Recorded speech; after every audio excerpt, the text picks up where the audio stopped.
Now that Jordan Morris is hurt, Michael Martinez is putting the boots back on. It is time. Ah. Instead of me getting excited about the Victor Gilchrist signing, I'll get excited about the Michael Martinez signing because he will bring the third MLS Cup title to the Sounders. No, welcome back to Soundwaves from the Sea. I have returned. It's been the Michael Martinez and Owen Murray show, or Owen Murray and Michael Martinez show. I mean, whenever you guys want to decide.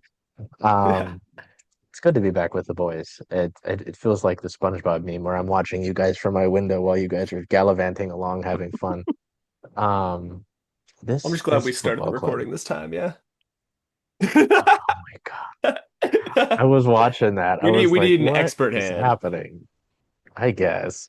Um, the Speaking of needing an expert hand, I'm glad they decided to stop taking penalties. Uh, Mm. I they were we had that in our group chat. We had a an over under bet on if the Sounders would concede a pen. Was it give up a penalty or concede a penalty? I think we said concede. Yeah, concede. Oh, there you go.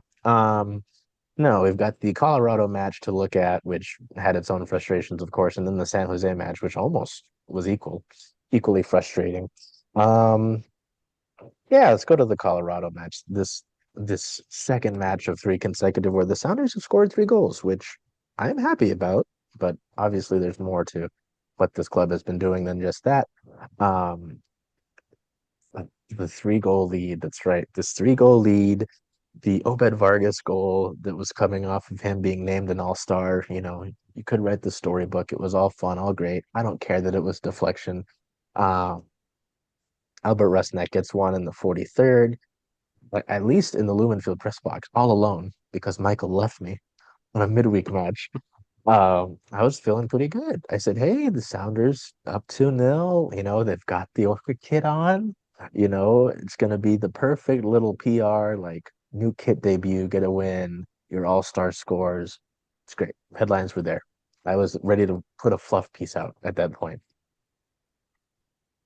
Albert Rusnak scores in the 47th. I said, great, a brace. This is wonderful. And then we've got the 10 merchants. I guess what's the opposite? Like, I don't think the Sounders or merchants have penalties, but they love to hand them out like candy. Where the Rapids scored two penalties in a span of 3 minutes. And then was this Ryan Yappy? Darren Yappy. Darren Darren Yappy, yeah. Yappy. Darren Yappy came on, scored in the 75th, kind of sliced through some Sounders, and we leave this match with a draw. Before we get to the San Jose match, because that was a win, either of you thoughts on this mess of a match? Because you two know, and there might be fans who know, but Brian Schmetzer, when he's upset, or Oh even God, normally, here's the prop. The Masvidal, amount of pen clicks was alarming. he turns to me in the press conference. He goes, "Over under 40." I was like, 40? He goes, "Yes." Like, I don't know. I haven't counted. I haven't gone back and counted, but it was a lot. Ryan was pissed. Yes. I think since Michael forgot to start the recording last week, I kid. We'll go with Owen first, and then Michael, do you on the Rapids match? I'm not trying to throw you under the bus, dude. I promise. I was actually in the stands for this one. I made it to a game, and I can tell you that the first half was great. People were thrilled. Uh, the second half was less thrilling, and I got to watch people walk out. Um, especially because where I was sitting right underneath the press box, those penalties were at the other end, and people were like, "Oh man, like what happened?" It's kind of tough to tell. People were very unhappy with the refereeing in this one. But I think even more than that, you see that we, I've been talking all season about, hey, I'm really happy with how the Sounders really push after the first goal and after the second goal, and they got a three-goal lead in this one, especially scoring, out of the halftime break is huge.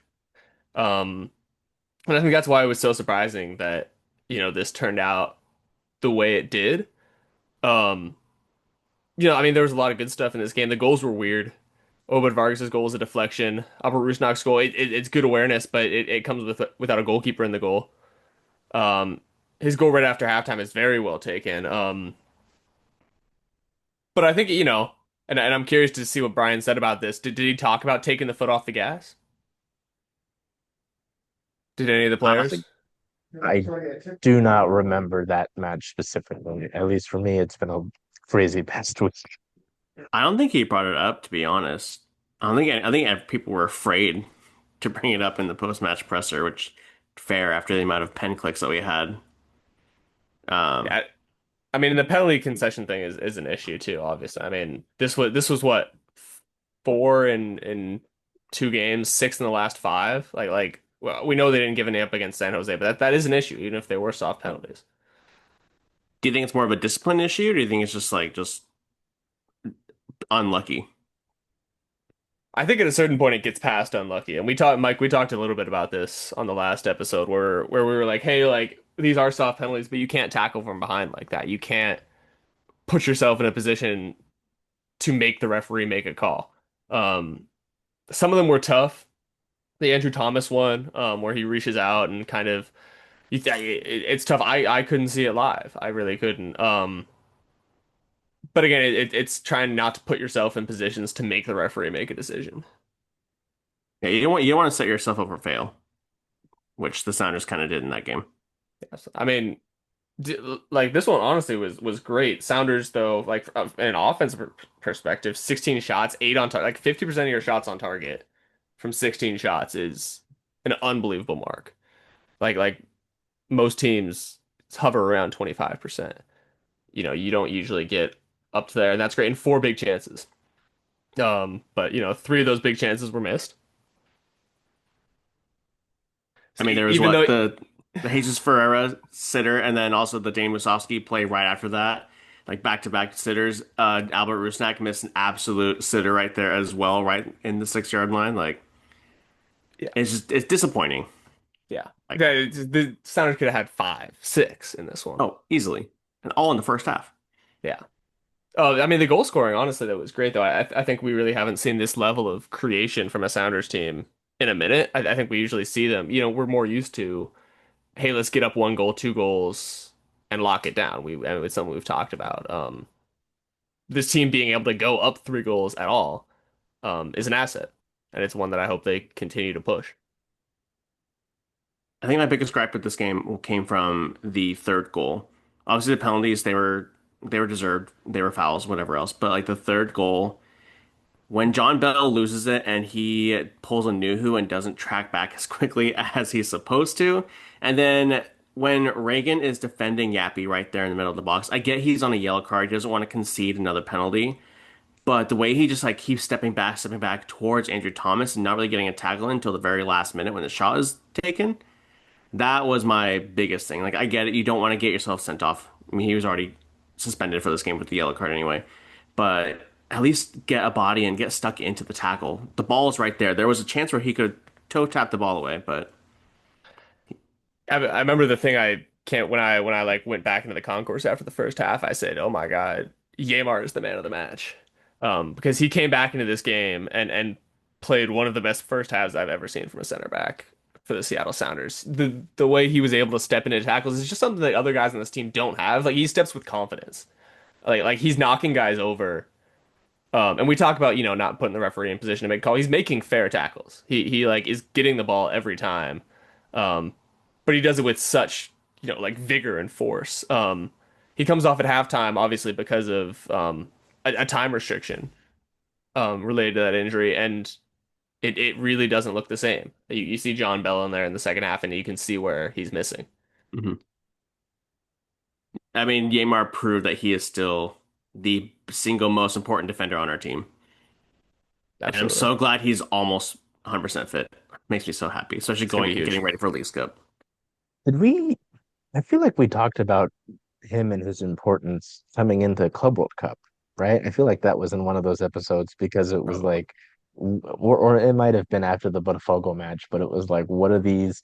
What would these matches look like with a Yamar Gomez Andrade? What do they look like if he's? Yeah, no, I mean, I don't want to think about when we don't have 28. I don't want to think about that. Um, Yeah. So no, I mean, I felt like for a good amount of the time in the San Jose match, what were they? Their kids are pretty. They were pretty nice as well for this. The Clash, if Stunning. I remember correctly. Yeah, that was. I always love when both sides agreed to like put on a good, a good kit showing. Oh God, this sicko match. Jesus, I forgot about this. Um, this was, yeah, Jordan Morris joked about it to begin. Obviously not joking about Jordan, but Jordan gets really weird collision. Um, in the 16th minute, have to bring Danny Musovsky on. Danny Musovsky decides to start his second Insanity run, apparently. Um, Not after Preston Judd scored the opener in the 26th for the Clash. Sorry, I'll get it right. Danny Musovsky scores in the 28th and then the 54th. And then after San Jose's equalized, Pedro de La Vega shows up. Short hair Pedro de La Vega, mind you. Short-haired. Um, and I think would we agree that's definitively the best we've seen from Pepo? Yes. Oh, 100%. Yeah, making sure, making sure. Yes. But yeah, I mean San Jose, correct me for being a novice. I don't watch enough of the entirety of the MLS as I should, but it's been interesting to kind of see them, rise the last few years and, be a better club than they have been previously. So, obviously happy after the ugly, Owen commented on the usage of the word wacky that I put in the last title of the show. I would say the Colorado one was wacky as well, maybe a bit more frustrating than anything else. Nice to just get the result, even though, the process to get there wasn't the most fun. The San Jose match, Michael, to you, and then Owen. I just love that the Sounders did not let their foot off the gas all game. Like it felt like a complete 180 compared to the Colorado game. Like it was fun to see the Sounders going at it, and especially the biggest highlight for me is going to be Pedro de la Vega on the left. I mean, I feel like we've said it a couple times on the show, and a couple of us have put it in articles, and other people have been clamoring for it. But like having a player like Pedro de la Vega in his natural position to be able to cut in and hit a curler like that, I think we're going to see if Pedro de la Vega plays on the left more, we're going to see a whole new player. That's my Yeah, biggest takeaway from this match. absolutely. I mean, you put him in a position to succeed. Which I mean, it's not like they're not putting him in positions to succeed, but they're not putting him in a position to fail, but they're not putting him in a position to succeed when he's on the right. They're not putting the player they pay some of the most money at this club in his most advantageous position. Obviously, it's because you've had such a fantastic rise from Paul Rothrock on the left there, and you say, hey, I don't think we can move this guy. He gets, taken out of the lineup in this game. I don't know if we have a confirmation. I assume it was rotation. Um, and yeah, and you get the chance to see this guy in a position where he not only like can play soccer, but he can play to his highest level. He can move in on his right foot. And it was unbelievable. The other big thing I kind of took away from this game, honestly, is that so San Jose is very rarely in the past, 10 years or so had bad coaching. You go from a guy, Hernan Lopez, um, Almeida, and now Bruce Arena. And that's why it surprised me twice in this game. The Sounders score within 5 minutes of San Jose scoring. Um, because that's something that, doesn't happen to experienced teams and teams that understand, how to handle themselves at the professional level. Because that is, some of the most dangerous time as a team that's just scored is right after your goal. And you really do have to focus on not conceding. And for that to happen twice to San Jose in this game and for it to ultimately kill the Quakes, um, was really surprising to me. It was great by the Sounders to take advantage of that. But I was surprised. I think with the Quakes and Bruce Arena's time there so far, he has brought this team together unlike any other coach or manager has done for them in recent history. But I think they're still trying to figure out their midfield and defensive shape. Obviously, their attack is elite. Like watching them move the ball forward is really good. But watching them, if you go back and watch some of their defending and their movements in the box or like right outside the box when they get possession, it doesn't feel as cohesive as say when the Sounders are building out of the back or anyone else in the West, to be honest. I think San Jose has the potential to be a really good team, especially with Bruce Arena at the helm, but it's going to take a little more time. And I'm happy the Sounders took advantage of it while That's we could. it's great. And the other shout out was not only for that shot that Pedro de La Vega took, but the creation for Danny Musovski's second goal was you know that is a DP level creation. I mean, he goes full Jordan Morris and flicks it outside of his right foot, like he doesn't have a left, um, and really just like puts it on a platter for Danny Musovski. That level of creation is what we're talking about when we say, hey, we want a joker, we want a guy who can unlock defenses when they're locked up. That's a goal on the break, but that's he takes on two or three guys there. He creates that goal and he draws guys that leave Denny Musovski open. That's what we're talking about when we talk about, hey, I want Pedro de la Vega to be a creator. And we're on that, since we're on the Pedro de la Vega subject, I want to ask both of you guys. Obviously, we've seen Paul as the kind of set it and forget it starter for the past few weeks. Jesus Ferreira has been playing really good soccer on the right hand side, and I think he's kind of locked that spot down. Do you think this is Pedro's time to shine? Do you think he gets another start on Saturday and he takes this left hand spot? I think you have to. I, it's funny, not to pump up another podcast I was on, but the on the sideline podcast guys asked me this too. It was like, Paul Rothrock's been your guy. They talked about his work rate. Da, da, da, da. Sure, yes, I agree with that. But if Pedro starts to get going, w- what kind of message, whatever you want to call it, does it send to him to say, all right, kick rocks, back to the bench?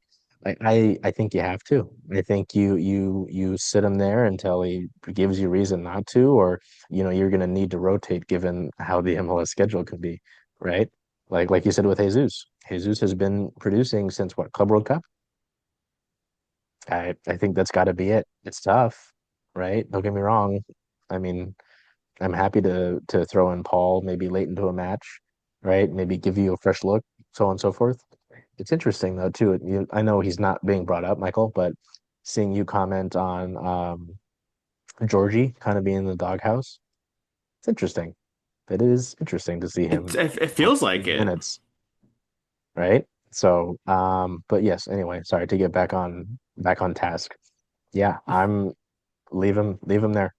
Like if unless he gives you a reason or you need to rotate and you want to keep him fresh, I you know, that's how I'm if I'm Brian and I'm clicking pens, that's what I'm doing. Oh, and what Yeah, say you? I do agree. I mean, these are champagne problems, right? And I think it's fantastic to be able to say that, if we were sitting at the start of the season, we say, hey, in July, winger is going to be the Sounders' strongest position. Um, that we would have been like, really? Okay.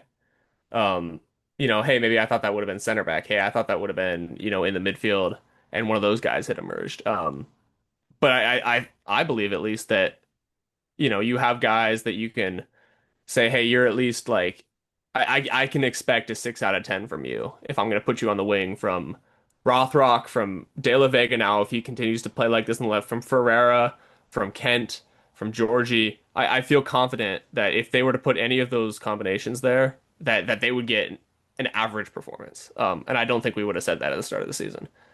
Um, I think Leagues Cup is a great opportunity here to see what Pedro de la Vega can do on the left hand side because as much as they say they care about Leagues Cup, MLS a home spot in the MLS Cup playoffs is the goal right now because that's not guaranteed and you absolutely the Sounders like have a great history of getting themselves right for the run in and it's an important decision. I think Leagues Cup will give you 3, 4, 5 games to really see what that looks like. I don't think this is a decision that has to be made for the season right now. I think you get, a few games to see who's going to be hot.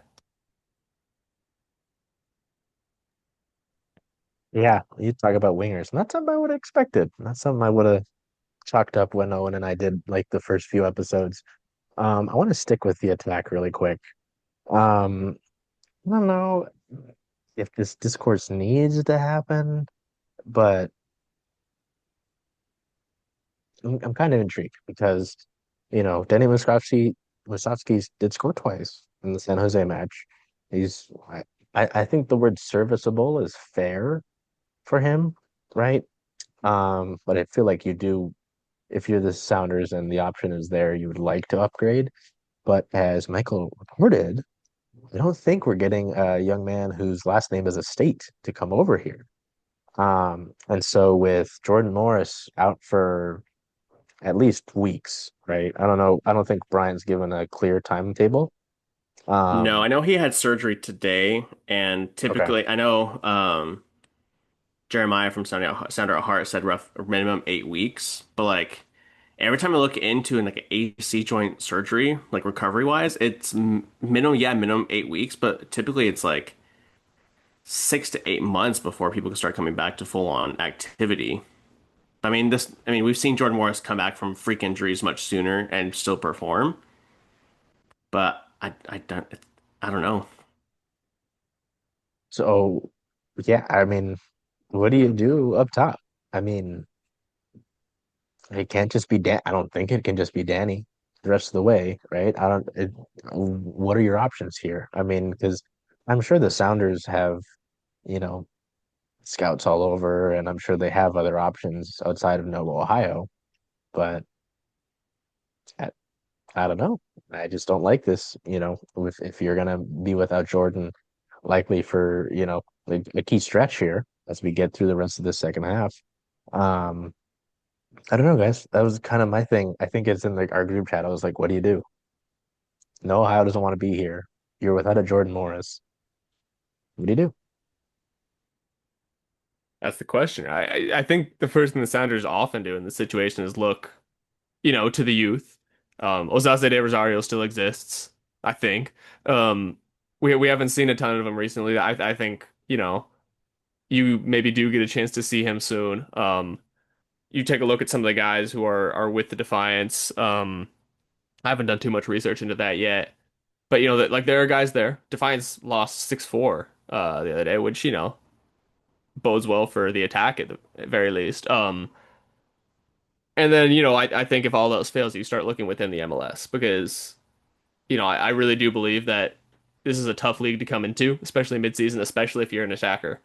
Um, I think you look for a guy in that profile of a guy who is a MLS veteran, who understands what it means to play in this league because you don't need to be. I mean, Danny Brzezowski proves it. You don't need to be an otherworldly talent to play up top for the Sounders team. They will create chances. Pedro de La Vega will create chances. Albert Rusnak can put the ball on a platter. You need a guy who finishes chances, and you need a guy who knows how to play here. I think that's where you start looking. So what you're saying is bring Nelson Valdez out of retirement and put him on a veteran minimum and call it a day. No, Will but in Burns all still around? seriousness, Listen, all oh, I'm saying is that Jordan Morris is Chad Marshall's favorite player. And he definitely has a Jordan Morris jersey. So if you just want to put him up front and make him look like Jordan Morris, it might work. he's big and tall. He can score headers. I think what the Sounders just all depends on Jordan Morris's recovery. If he's only going to be out for like that, like they're reporting 8 weeks, then I don't think they should bring any reinforcements in. Just let Danny Musovski ride it out because we saw him during his first Linsanity run, and the moment he went on the bench in the next game, he didn't score for the next 11 matches, but he was on a heater in every match before that. So you might as well ride it out until Jordan's back, or I mean, hell, you can obviously I said 10 million for Noah Ohio. That was ridiculous and kind of a joke from the guy that got my information from. But like, if you put all your chips in, spend 5 million, convince him on the project, bring him to Seattle, and let him be the guy. I think that's what the Sounders should try and do, depending on Jordan's injury. But I also want to bring this up with that. So if Jordan is out for the rest of the season, you put him on the season ending designated spot, right? You have a DP spot open. Do you use it and see if you can buy down one of the three next year? Or fingers crossed, Garber makes an announcement tomorrow for a fourth DP? Would do you think that could be an option if the Sounders went that route? It's tough, because I believe you can correct me if I'm wrong. I think Jordan Morris is on a contract that cannot be bought down, which means you're looking at one of Albert Rusnak or Pedro de La Vega. I don't think Pedro de La Vega is a guy you buy down. Um, he's not in that kind of position, and Albert Rusnak isn't either. Um, honestly, so I think it's a tough one to look at, and we can if somebody can confirm what I'm saying about the Jordan Morris contract, that'd be great. Um, but I think where you're looking at here is you say, hey, we have a couple guys here who are really strong MLS veterans. They're those guys we're talking about. Jordan Morris is 31 in October. He has been around this league. And we talk a lot, about quarterbacks, and we say, hey, we don't want a rookie to start their first season. We want them to have a guy to learn from. Sounders are now in that position. We talked about it for a long time with Raul. We said, hey, we want somebody to learn from him. It's the same thing with Jordan Morris. If you can bring in a guy and give him a year to, proverbially sit on the bench, be the backup quarterback, um, be the Dante Moore to Dylan Gabriel, and and learn from one of the best strikers in MLS, the Sounders' highest scoring player all competitions. That's a big opportunity that I don't think you can pass up. Yeah, Charles, what say it's you? I agree with that. I mean, because you know, you do have some nice pieces, for the present and the future. I mean, and it's interesting. It's still funny to think about Obed Vargas and what he'll eventually net you. You know what I mean? But yeah, I think like in a best case scenario, a situation that impacts you potentially now. I mean, I hopefully maybe not have to do that, but here we are. And as a person that will impact the club going forward, I think what Owen's saying, like if you could get that situation, it'd be great. I just don't know if that's out there. You No, know, my point I'm is just sure. that you don't have to go get a starter right now. Yeah, I mean, like with Danny, yeah, let it ride out. I mean, he's when they signed Danny Musovski, what, 2 years ago, This didn't year, think we'd be this year, having yeah. conversation. Was it just this year? I thought he signed last year. I Has he not believe been it's here this two year. I'll years? check you on No, that. My time is fake. time is fake. Like Time's not real. Can we start calling him the Dan Sanity run too? The Dan. the Oh, I Dan like that. Sanity run. It If has he been two scores years. It has been again, 2 years. okay. I was like, I swear, if he One goal and scores one assist last again, year. That's why I forgot. yeah. Wild. Well, there you go. Yeah, look at that point, he looked like a bear. What's a bear doing? Think he's Was still it, in hey, just give him China. a call?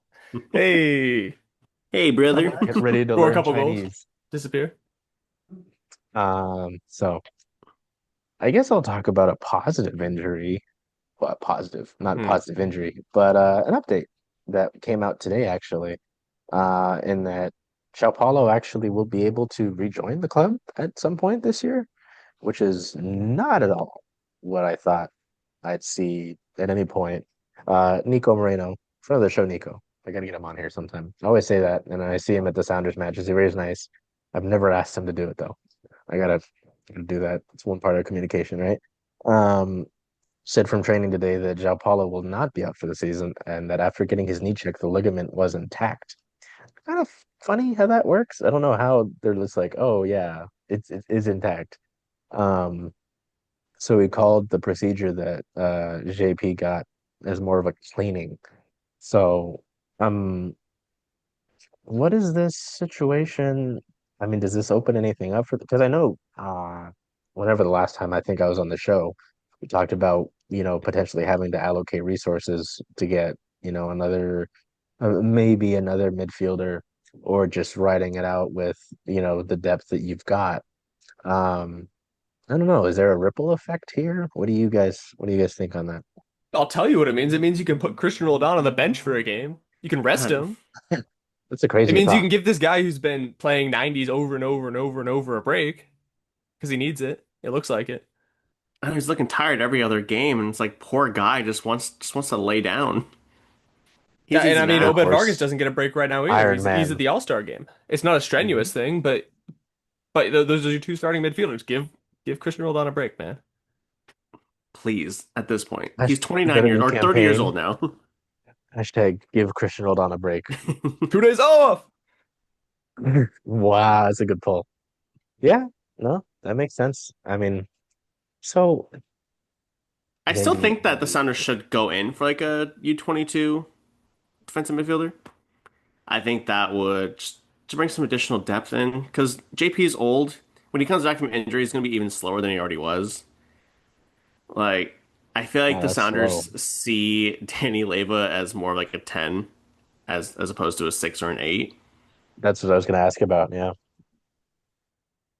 But I don't know, it just makes sense to bring in.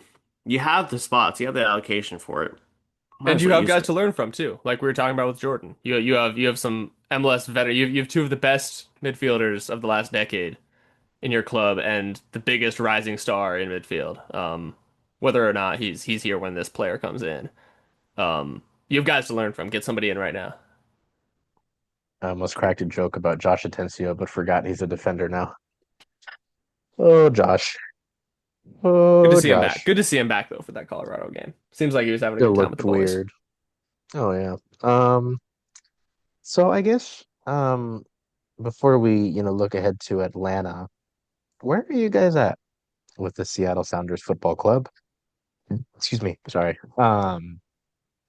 Having played these string of matches where yes, you are scoring 3 goals in well, you've scored two or more in 4 of your last five since the Club World Cup, right? Um, I thought Owen, you had out at the top of your head, they're in sole possession of fourth place in the West. I believe that was accurate. Yes. I Yeah. could be wrong. Correct. Yeah, so you're, However, they you have know, played 2 games more than fifth place LAFC, who was 1 point back. oh, LAFC, Jesus Christ. That's not ideal. Um, if you go a little crazy, you're not too far off of the San Diego. Wow, would have been nice to have beaten San Diego and It or really would have. Minnesota. Crazy thought. Um, Or yeah, Vancouver. I, I Or I didn't any of want the to get too losses. greedy. Yeah, wild. Let's go back to the Or no, Charlotte game. split Like points with. Oh my God, yeah, or just even not giving up two penalties against Colorado. Um, yeah, kind of a pulse check. Where are we at with the Sounders? And if you want to just look at it where they are right now, or if it maybe anything from the last week has changed your, season long opinions. I feel like I'm generally okay. I was pretty frustrated after the Kansas City and the Colorado matches. I feel like our Club World Cup momentum had stalled out quite a bit, but I'm confident with this team, especially with how the backups like Danny Musovski is performing. John Bell had a really good game against San Jose and a decent one in Colorado, minus that third goal. But I think if we can bring in one or two more depth pieces, if the salary allows us to, if the cap allows us to, then I'll be happy with how we perform the rest of the season. I know we'll make a decent playoff run. So Here's, I'm I'm, meh. yeah. I mean, here's where I stand. I fully believe that this team can earn itself a playoff spot. Where I falter a little bit is I still wonder whether this team can perform in big moments. Because and normally my knee-jerk reaction to that is to say, hey, there's experienced players on this team. There's players who have been in big moments, and who we know can handle that. But you're concerned when you look at how many mistakes are being made. When you get to the playoffs, you don't get the chance to make four mistakes. You don't get the chance to give away what five penalties in 6 games. You get to give away one, and that can be the deciding goal. So that's where I stand. I say, hey, this is of course a top half Western Conference team, and we're not questioning that. My question is, can this team figure out the ability to stop making mental errors, stop taking your foot off the gas, stop you know putting itself in a position to clip its own heel in the box in the 88th minute of a home playoff game. I think the Sounders have proven that the answer is no. we've seen them do that time and time again, especially as of late. But I think they'll still do just fine in the playoffs. They're not going to win MLS Cup. I'm going to say it right now. There's no possible way they're going to win MLS Cup with the form they're in. Wow. With the Um, form they're in. with the form they're in, yes. But will they make a run? Yes, they always do. And I guess we have to be content with that. All right. Well, um, what to know, what to expect potentially for Atlanta United on Saturday? Saturday. Yes. What should we know about Atlanta? What do you expect to see from Seattle against Atlanta?